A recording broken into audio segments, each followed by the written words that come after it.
Brussels Belgium کی عدالت نے 52 سالہ خاتون کو ملک کے بادشاہ کے ساتھ ڈی این اے میچ ہونے پر شہزادی کا درجہ دے دیا، جس کے بعد انہیں پرنسس آف بیلجیم پکارا جائے گا۔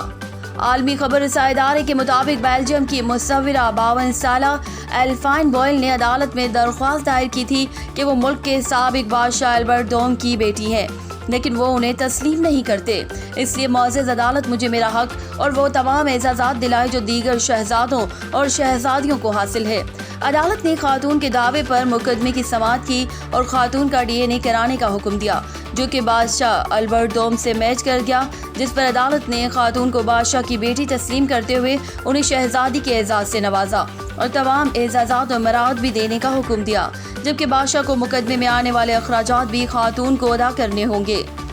ایلفائن بوئل کے بارے میں 1990 سے ہی یہ بات سامنے آ رہی تھی کہ وہ بادشاہ کی بیٹی ہیں، تاہم پہلی بار عدالت نے ڈی این اے کا حکم دیا۔ بادشاہ کی جانب سے ڈی این اے ٹیسٹ سے انکار پر عدالت نے ان پر روزانہ کی بنیاد پر $5,800 جرمانہ عائد کیا، جس کے بعد بادشاہ نے خاتون کو بیٹی تسلیم کر لیا تھا۔ 83 سالہ البرٹ دوم 1993 سے 2013 تک بیلجیم کے بادشاہ رہے اور پھر اپنے بیٹے شہزادہ فلپ کو یہ ذمہ داری سونپ دی تھی۔ ان کی اہلیہ ملکہ پاولا نے اپنی بایوگرافی میں بادشاہ دوم کی ایک اور خاتون سے